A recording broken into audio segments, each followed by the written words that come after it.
জান এবং মাল কিনবেন? কথা বলেন, কিনবেন? ঢাকার বাজার থেকে কিনবেন? আল্লাহ যেমন তার রুচিও তেমন। আল্লাহ মুমিনের জান এবং মাল কিনবেন জিহাদের বাজার থেকে। সুবহানাল্লাহ বলি। ভাইরা আমার, হযরত খালিদ বিন ওয়ালিদ রাদিয়াল্লাহু তাআলা আনহু জীবনের শেষ মুহূর্তে কান্না করতেছেন। তার মেয়ে এসে বলল, বাবা কোনদিন তোমাকে কান্না করতে দেখি নাই, এভাবে কেন তুমি কান্না করতেছো? খালিদ বিন ওয়ালিদ বলল, মা শোনো, আল্লাহ রাব্বুল আলামিন মুমিনের জান এবং মাল কিনে নেবেন জিহাদের বাজার থেকে। অথচ জীবনে আমি অসংখ্য জিহাদে আমি শরীক হয়েছি, বিজয় লাভ করেছি, অথচ এক জিহাদের বাজারেও আমি আমার জান আর মাল বিক্রি করতে পারি না। ভাইরা আমার, পুরুষদের পাশাপাশি মহিলারাও জিহাদের জন্য উদ্গ্রীব থাকতো। একবার আল্লাহর নবী জিহাদে যাবেন, এক মহিলা এসে বলল, ইয়া রাসূলুল্লাহ, জিহাদে দান করার মতো আমার তো কিছুই নাই, তবে আমার এই ছোট্ট এই বাচ্চাটা আছে, আমি জিহাদের ময়দানে দান করে দিলাম। আল্লাহু আকবার। রাসূল বলল, মহিলা, ছোট্ট এই বাচ্চাটাকে জিহাদের ময়দানে নিয়ে আমি কি করব? এই বাচ্চা তো তরবারি চালাতে পারে না, ঘোড়ায় চড়তে পারে না। মহিলা বললে, ইয়া রাসূলুল্লাহ, আমিও জানি আমার সন্তান তরবারি চালাতে পারে না, আমিও জানি আমার সন্তান ঘোড়ায় উঠতে পারে না, তবে আমার সন্তান যদি তরবারি চালাতে না পারে, আমার সন্তান তো তরবারির আঘাত খেতে পারবে। ইয়া রাসূলুল্লাহ, জিহাদের ময়দানে কাফের মুশরিকরা যখন আপনাকে চতুর্দিক থেকে ঘিরে ফেলবে, আপনার উপর যখন তারা সরাসরি আক্রমণ করবে, তারা যখন চতুর্দিক থেকে তরবারি দিয়ে আপনাকে আঘাত দিতে থাকবে, আপনি তখন আমার সন্তানটাকে ঢাল হিসাবে আপনি ব্যবহার করবে। ইয়া রাসূলুল্লাহ, ইয়া হাবিবাল্লাহ, তরবারির আঘাতে আমার সন্তান টুকরা টুকরা হয়ে যাবে, রক্তাক্ত হয়ে যাবে, খন্ড বিখন্ড হয়ে যাবে, রক্তাক্ত হয়ে যাবে, শহীদ হয়ে যাবে। কিয়ামতের ময়দানে আমি আল্লাহ রাব্বুল আলামিনের দরবারে একজন শহীদের মা হিসাবে উঠতে পারবো। সুবহানাল্লাহ। মায়েরাও আল্লাহর রাস্তায় সংগ্রামের জন্য এরকম প্রস্তুত থাকবে। হযরত সাদ সালামী রাদিয়াল্লাহু তাআলা আনহু মদিনায় 8 মাস হলো ইসলাম কবুল করেছেন। এরপরে এই 8 মাস আল্লাহ রাব্বুল আলামিনের ফরজগুলো ঠিকমতো আদায় করেন, রাসূলের সুন্নাত আদায় করেন, তবে একটা সুন্নাত এখনো আদায় করতে পারেন নাই। আল্লাহর নবী বিবাহ করেছে, রাসূল সাদ সালামী বিবাহ করতে পারে নাই। একদিন আল্লাহর নবীর দরবারে গিয়ে মন মরা হয়ে বসে আছে সাদ সালামী। রাসূল বলল, সাদ সালামী, তুমি মন মরা হয়ে বসে আছো কেন? সাদ সালামী বলল, ইয়া রাসূলুল্লাহ, ইয়া হাবিবাল্লাহ, আমি ইসলাম কবুল করেছি 8 মাস হলো, আপনার একটা সুন্নাত পালন করার জন্য আমি মদিনার অলিতে গলিতে বিভিন্ন বাড়িতে প্রস্তাব দিয়েছি। আপনি বিবাহ করেছেন, এই প্রস্তাব আমি বিভিন্ন বাড়িতে দিয়েছি, কিন্তু আমি কালো এবং আমার মুখে বসন্তের দাগের কারণে কোন গার্ডিয়ান আমার কাছে মেয়ে বিয়ে দিতে রাজি হয় না। রাসূল বলল, চিন্তা করো না, আমার প্রস্তাব নিয়ে যাও, আমর বিন ওহাবের বাড়িতে যাও, কারণ তার একটা সুন্দরী কন্যা আছে, তাকে গিয়ে বলবা আমি নবী চাই যেন তোমার সঙ্গে যে সুন্দরী কন্যাটা বিয়ে দিয়ে দেয়। সাদ সালামী চলে গেল আমর বিন ওহাবের বাড়িতে। আমর বিন ওহাবের বাড়িতে যাওয়ার পর আমর বিন ওহাবের কাছে যখন রাসূলের প্রস্তাব দিল, আমর বিন ওয়াহাব বললেন, আমি তো আল্লাহ রাসূলের প্রস্তাব ইগনোর করতে পারি না, তবে আমার মেয়ের কাছে একটু প্রশ্ন জিজ্ঞেস করিনি, তার তো একটু মত জিজ্ঞেস করার দরকার আছে। ভেতরে যখন গেলেন, যায় দেখেন মেয়ে নামাজ আদায় করতেছে। অনেকক্ষণ দাঁড়িয়ে থাকার পর তিনি চলে আসলেন।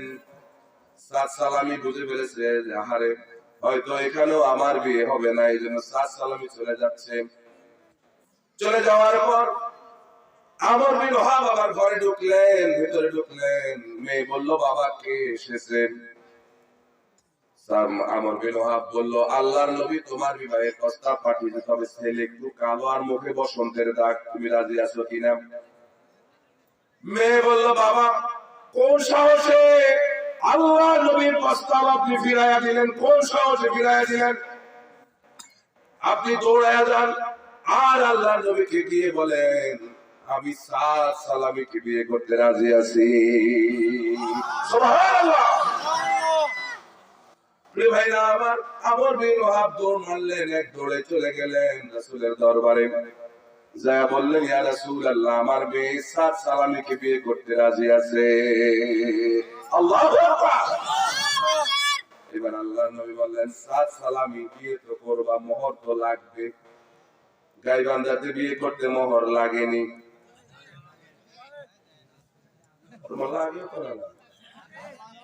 আপনাদের দেশে বিয়ে করা দরকার। মোহর লাগে না? মোহর লাগে? লাগে না কেন? মোহর লাগে। কেউ নগদ, কেউ বাকি। হ্যাঁ, কেউ নগদ, কেউ বাকি। বাকি আছে যে এইটা আপনি বিয়ে করতে পারছেন, বিয়ে করতে পারতেন না। এখন চিন্তা করেন, মোহর আছে কিন্তু মোহর অনেকে আদায় করে, এমনকি মোহর আদায় না করে দুনিয়া থেকে চলে গেছে এমন পুরুষ আছে না? নাই? মরার আগে মাপ নেই না, মাপ না চাই বুঝে লেগেছে। এবার শুনুন, কেউ যদি মোহর আদায় না করে দুনিয়া থেকে চলে যায়, আর স্ত্রী যদি মাপ না করে, কিয়ামতের ময়দানে এই লোকটাকে জিনাকারের কাতারে দাঁড়ানো লাগবে। এজন্য ভাইরা, যারা এখনো মোহর আদায় করেন, অনেক বুড়া আছে মোহর দেয় না এখন, আজকে যায় সিদ্ধান্ত নেবেন আপনার স্ত্রীর মোহর দিয়ে দিবেন, আর নাহলে বোর কাছে মাপ চাই। কথা কেন রাজি আছেন? বোর কাছ থেকে মাপ চাই নেবেন। কে একটু হাত উঠান তো দেখি।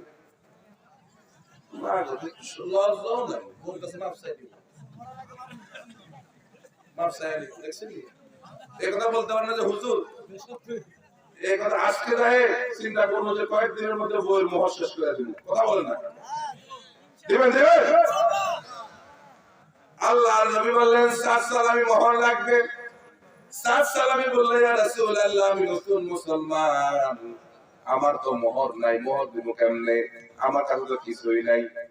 আল্লাহ নবী বললেন, যাও হযরত ওসমানের কাছে যাও, যাও আমার কথা বলো, সে তোমারে কিছু দেবে। ওসমানের কাছে যখন গেল, হযরত ওসমান তাকে 400 দিরহাম দিলেন। আবার বললেন, যাও আলীর কাছে যাও, আলীও তোমারে কিছু দেবে। হযরত আলীর কাছে গেলেন, হযরত আলীও তাকে 400 দিরহাম দিলেন। এবার চলে আসলো রাসূলের কাছে। রাসূল বলল, যাও, পয়সা যখন হইছে এবার বাজারে যাও, বিয়ের বাজার করে নিয়ে আসো। সুবহানাল্লাহ। যুবক মানুষ সাদ সালামি বিয়ে করবে, বাজারে গেছে তার স্ত্রীর জন্য শাড়ি গহনা কেনার জন্য। মনের মধ্যে কেমন একটা চিন্তা যে কখন বিয়ে করবে, ঠিক কি না? বাজারে গেল, শাড়ি কিনলো, গহনা কিনলো, কিনে প্যাকেটিং করতেছে। এমন সময় কে যেন মদিনার গলি দিয়ে বলে যাচ্ছে, চলো চলো জিহাদে চলো, চলো চলো জিহাদে চলো, চলো চলো জিহাদে চলো। আল্লাহু আকবার। সাদ সালামি চিন্তায় পড়ে গেলেন, আরে আমি যদি আজকে বিবাহের বাজার নিয়ে চলে যাই আর বিয়ে যদি করি, তাহলে তো দুনিয়ায় কয়েকদিন সুখ ভোগ করতে পারবো, কিন্তু চিরসুখের জান্নাত আমার ডাকতেছে। আমার দুনিয়ার বিবাহের চাইতে জিহাদের ময়দান আমার কাছে এখন বেশি প্রিয় হয়ে গেছে। প্রিয় ভাইরা আমার, সাদ সালামী রাদিয়াল্লাহু তাআলা আনহু এই বিবাহের বাজারগুলো দোকানে ফিরাইয়া দিলেন আর বললেন, এর বদলে আমাকে জিহাদের বাজার দাও, অর্থাৎ আমার তরবারি দাও, ঢাল দাও, ঘোড়া দাও, আমি জিহাদের বাজারে যেতে চাই। জিহাদের বাজার করে সাদ সালামী রাদিয়াল্লাহু তাআলা আনহু জিহাদের দিকে রওনা হয়ে গেলেন। জিহাদের ময়দানে গেলেন, অনেকগুলো কাফের মুশরিককে দুনিয়া থেকে বিদায় করে দিয়ে সাদ সালামী তিনি নিজেও শাহাদাত বরণ করলেন। আল্লাহর নবীর কাছে খবর চলে গেল। আল্লাহর নবী দৌড়ায় আসলেন জিহাদের প্রান্তরে। সাদ সালামের লাশটা কাপড় দিয়ে ঢাকা। আল্লাহর নবী সাহাবায়ে কেরামদেরকে বললেন, সাহাবীরা, আমার সাদ সালামের মুখের উপর থেকে কাপড়টা একটু সরাও। কাপড় যখন সরানো হলো, আল্লাহর নবী সাদ সালামের চেহারার দিকে তাকালেন। আল্লাহর নবী হু হু করে কেঁদে উঠলেন। এরপর আল্লাহর নবী আকাশের দিকে তাকালেন। আল্লাহর নবী এবার হেসে দিলেন, আবার সঙ্গে সঙ্গে মুখটা ঘুরাইয়া ফেললেন। সাহাবীরা বললেন, ইয়া রাসূলুল্লাহ, আমরা কিছুই বুঝি নাই। একবার আপনি সাদ সালামের দিকে তাকায় কান্না করলেন, আকাশের দিকে তাকায় হাসলেন, আবার আপনি চেহারা ঘুরায় ফেললেন, আমরা কিছু বুঝি নাই। আল্লাহর নবী বললেন, সাহাবীরা শোনো, আমি যখন আমার সাদ সালামের দিকে যখন তাকালাম, আমার সেই চেহারাটা মনে পড়ে গেছে যে একটা সুন্নত আদায় করার জন্য যে মদিনার অলিতে গলিতে ঘুরেছে, যখন সে সুন্নত আদায় করার সুযোগ এসেছে, সেই সুন্নত আদায় না করে জিহাদের ময়দানে গিয়ে শহীদ হয়ে গেছে। এজন্য আমি কান্না করতে লাগলাম। এরপরে আমি যখন আকাশের দিকে তাকালাম, আমি খেয়াল করে দেখলাম শত শত হুরেরা আকাশ থেকে আসতেছে সাদ সালামীকে ইস্তেকবাল জানিয়ে নেওয়ার জন্য। সুবহানাল্লাহ। হঠাৎ একটা দমকা বাতাস বয়ে গেল, এই হুরদের কাপড় সরে যাচ্ছিল, এজন্য আমি আস্তে করে চেহারা ঘুরাইয়া ফেলেছি। প্রিয় ভাইরা, আল্লাহর রাস্তায় জীবন দেওয়া যে কি মজা, এটা যারা জীবন দেয় তারাই বুঝে, ঠিক কিনা? কারণ শহীদদের কোনো বিচার হবে না। কিয়ামতের দিন রব্বুল আলামিন শহীদদেরকে বিনা বিচারে আল্লাহর জান্নাত দিয়ে দিবেন। সুবহানাল্লাহ। ভাইরা, তাইলে আল্লাহর সঙ্গে আমরা ব্যবসা করতে রাজি আছি সবাই? সবাই রাজি? ব্যবসা করে লাভ হবে কি? কি লাভ হবে? জান্নাত তো পাওয়া যাবে, জাহান্নামের আগুন থেকে বাঁচা যাবে না। তুজিকুম মিন আযাবিন আলীম, জাহান্নামের আগুন থেকে বাঁচা যাবে। সুবহানাল্লাহ বলেন। আমরা সবাই জাহান্নামের আগুন থেকে বাঁচতে, সবাই বলেন বাঁচতে চাই। জাহান্নাম বড় ভয়াবহ জায়গা। রব্বুল আলামিন বলেন, ইয়া আইয়ুহাল্লাযীনা আমানু কু আনফুসাকুম ওয়া আহলিকুম নারা। রব্বুল আলামিন বলেন, দুনিয়ার ঈমানদারেরা, তোমরা তোমাদেরকে, তোমাদের প্রতিবেশীদেরকে, তোমাদের সন্তানদেরকে জাহান্নামের আগুন থেকে বাঁচাও, কারণ জাহান্নাম বড় ভয়াবহ জায়গা। জাহান্নামের আগুন বড় ভয়াবহ। দুনিয়ার আগুনের চাইতে জাহান্নামের আগুন 70 গুণ বেশি তাপ দেবে। আল্লাহর নবী বলেন, নারুকুম জুজুম মিন 70 জুজআম মিন নারি জাহান্নাম। জাহান্নামের আগুন দুনিয়ার আগুনের চাইতে 70 গুণ বেশি তাপ হবে। প্রিয় ভাইরা আমার, হাসরের দিন জাহান্নামীরা জাহান্নামের গর্জন শুনতে পাবে। আল্লাহ বলেন, ইযা উলকু ফিহা সামিউ লাহা শাহীকাও ওয়া হিয়া তাফুর তাকাদু তামাইয়াজু মিনাল গায়জ কুল্লামা উলকিয়া ফিহা ফাওজুন সাআলাহুম খাযানাতুহা আলাম ইয়াতিকুম নাযীর। আল্লাহু আকবার। রব্বুল আলামিন বলেন, জাহান্নামীরা জাহান্নামের গর্জন শুনতে পাবে, জাহান্নাম যেন অবশ্যই ফেটে পড়তে যাচ্ছে। প্রত্যেক জাহান্নামীকে যখন জাহান্নামে নিক্ষেপ করা হবে, তখন জাহান্নাম বলবে আলাম ইয়াতিকুম নাযীর, তোমাদের কাছে কি কোনো ভীতি প্রদর্শনকারীরা যায় নাই? তোমাদেরকে কি জাহান্নামের কথা বলে নাই? বলছে নি? কথা বলেন, জাহান্নামের কথা বলছে? এটা আজকে বলতেছি না? তখন তারা বলবে কলু বালা, কেন নয়, অবশ্যই জাহান্নামের কথা আমাদেরকে বলেছিল। তবে কদ জাআনা নাযীর ফাকাযযাবনা ওয়া কুলনা মা নাযালাল্লাহু মিন শাইইন ইন আনতুম ইল্লা ফি দালালিন কাবীর। আল্লাহু আকবার। ভাইরা আমার, তখন জাহান্নামীরা বলবে আমাদেরকে জাহান্নামের কথা বলা হয়েছিল, তবে আমরা বলছি হুজুরেরা তোমরা যে সমস্ত কথা বলো এগুলো তোমরা তোমাদের পকেট ভারী করার জন্য বলো। কথা বলে না? বলে না? তোমরা তোমরা ধর্মের অপব্যাখ্যা করে, আমরা নাকি অপব্যাখ্যা করি? এই কথা বলেনি, এই কথা তারা এখন বিশ্বাস করে না। কিন্তু সেদিন বলবে আহারে না, আমাদেরকে বলেছিল, তবে আমরা অস্বীকার করছি। আর আমরা বলছি আল্লাহ এগুলো কিছু বলে নাই, তোমরা নিজেরা নিজেরা এগুলো বানায় আমাদেরকে ভয় লাগাচ্ছ।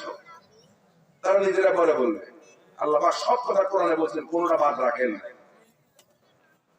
এরপরে তারা আবার আফসোস করে বলবেন وقالوا لو كنا نسمع أو نعقل ما كنا في أصحاب السعير। الله أكبر। আমরা যদি আলেমদের কথা মানতাম আর যদি বিশ্বাস করতাম, তাহলে তো এই কঠিন জাহান্নামে আমাদেরকে জ্বলা লাগতো না। ভাইরা আমার, জাহান্নামীদের আমলনামা পিছন থেকে বাম হাতে দেওয়া হবে। বুঝতেছেন কথা? জাহান্নামীদের আমলনামা কোন দিক থেকে দিবে? পিছন থেকে। কোন হাতে? এই বাম হাতে আমলনামা দেওয়ার সঙ্গে সঙ্গে লোকটা বুঝবে খেলা শেষ, আমার ধরা আছে না নাই। আল্লাহ বলেন দেখেন, وَأَمَّا مَنْ أُوتِيَ كِتَابَهُ بِشِمَالِهِ, আল্লাহ বলেন জাহান্নামীদেরকে তাদের পেছন থেকে বাম হাতে আমলনামা দেওয়া হবে। فَيَقُولُ يَا لَيْتَنِي لَمْ أُوتَ كِتَابِيَهْ, তারা তখন বলবে হে আল্লাহ, যদি আমলনামা আমাদেরকে না দিত। কারণ আজকে দেখবে আমলনামায় যা করছিল সব লেখা আছে, কোনো কিছু বাদ যায় না। আজকে আমলনামার মধ্যে সুদের গুনাহ আছে না নাই? সুদ খায়নি এলাকার মানুষ, এটা আর কোন জায়গা নাই। বাংলাদেশের রন্ধ্রে রন্ধ্রে সুদ পৌঁছে গেছে। ভাইরা, সুদ আমি হাজারো ওয়াজ করে সুদ বন্ধ করতে পারবো। কথা বলা যায় পারবো? আমি যদি এখন বলি খবরদার আগামী কাল থেকে একজন সুদ খাইবেন না, বাবা হুজুরে ওয়াজ করছে সেই নোয়াখালী তো এসে গেছে গা, এখন তো খাওয়া যায়। বছর হুজুরে যখন আসলে খবর করছি খাবো না, কিন্তু এখন তো খাওয়ান না, ওয়াজ মাহফিলে দেখে দেবে। এখন শুনেন, বাংলাদেশে একটা জায়গা আছে, ওই জায়গা থেকে যদি একদিনে বলে আজ থেকে বাংলাদেশের সুদ নিষিদ্ধ, যে খাইবে তার ফাঁসি। জায়গা এটা কোন জায়গা? কোন জায়গা? এজন্য তো সেই জায়গায় এমন লোক দরকার যারা সুদ নিষিদ্ধ করবে। ঠিক না? ঠিক। এজন্য আজকে একটু জেনে নেন ভাইরা, বাঁচার চেষ্টা করেন সুদ থেকে। কারণ সুদের সর্বনিম্ন গুনাহ হচ্ছে, সর্বনিম্ন গুনাহ আপন মায়ের সঙ্গে জেনা করলে যে অপরাধ, সুদ খাইলে সেই অপরাধ। একটু চিন্তা করেন, মনে কষ্ট নিয়েন না। আমার কথা মনে কষ্ট নিয়েন না। সবচেয়ে ঘৃণিত কাজ এটা। আপন মায়ের সঙ্গে কেউ জেনা করে? কথা বলেন না কেন? রাসূল বলেন সুদের সর্বনিম্ন গুনাহ হচ্ছে আপন মায়ের সঙ্গে জিনা করে যে অপরাধ হয়, এই সুদ খাইলে সে অপরাধ হয়। এখন একসাথে থাকতে পারবেন না ভাইরা। হারামে কোনোদিন বরকত হয় না, হালালেই বরকত হয়, ঠিক কিনা? দেখেন, ঠিক তার না যে বললেন কুকুরের বাচ্চা হালাল না হারাম? সবাই বলেন। বছরে কয়টা বাচ্চা দেয়? কয়টা বাচ্চা দেয়? 10-12টা বাচ্চা দেয়, কিন্তু বছর শেষে বাচ্চা খুঁজে পাওয়া যায়? তাহলে এটা হারাম জিনিস খুঁজে পাওয়া। গরু বছরের বাচ্চা কয়টা দেয়? একটা, কিন্তু কোরবানির সময় দেখেন 80 লক্ষ গরু জমে হয়েছে। এরপরে কোনোদিন কোন কষায় এসে বলছে যে ভাই আজকে তো গরু কিনতে পারিনি, এই জন্য গরু গোশত দিতে পারিনি, বলছে যে কোনোদিন? তাহলে হালালে বরকত দিচ্ছেন কে? আর হারামে বরকত? যারা সুদী কারবারের সঙ্গে আছেন, আপনি মিলান, আপনার সঙ্গে মিলান, এই মাসে আপনার এর আবার এরকম মুনাফা কি কর, কি বলে মুনাফা, কম মাস শেষে মুনাফা আসছে, ধরেন 30,000 টাকা মুনাফা আসছে, আপনারা খুশি হয়েছেন। কিন্তু যারা দেখেন আপনার ছেলে যুবক হুন্ডা একটা কিনে দিয়েছেন, আপনারা জোর করে গলার মধ্যে ছুরি দিয়ে হুন্ডা একটা কিনছে, কথা বলেন না কেন? এই হুন্ডা একটা চালাইতে যায়, ওই মেন রোডে উঠতে যায়, ওই যে ব্যান গাড়ির সঙ্গে ধাক্কা খায় সিটে বসে ঠ্যাং একটা গেছে। এখন ডাক্তারের কাছে নেওয়া লাগবো 40,000 টাকা শেষ। ইনকাম করছেন কত? গেছে কত? শুধু বরকত আসেনি, কথা বল, বরকত আসেনি আরো কি? এটা হিসাব কর। যারা সুদী কারবারি করে আপনারা শান্তিতে নাই, একজন শান্তিতে নাই। এই কথা ঠিক না ঠিক? কথা ঠিক না ঠিক? কেউ শান্তিতে নাই। এজন্য ভাইরা আল্লাহর রাস্তায় বলি, আল্লাহর রাস্তায় বলি, জাহান্নামের আগুন থেকে যদি বাঁচতে চাই, এই সুদী কারবারি ছেড়ে দিতে হবে, সুদী কারবারি ছেড়ে দিতে হবে। বিনিময়ে যারা যুবক আছে, আজকে মাহফিলে যারা যুবক আছে, আপনারা ইসলামী যুব কি ইসলামী যুব সংঘ স্পোর্টিং ক্লাব সুদ এমনি বন্ধ করা যাবে না, এর একটা বিকল্প সমাজে দিতে হবে। বিকল্প কি? আপনি কি করুন, এটার কি বলে,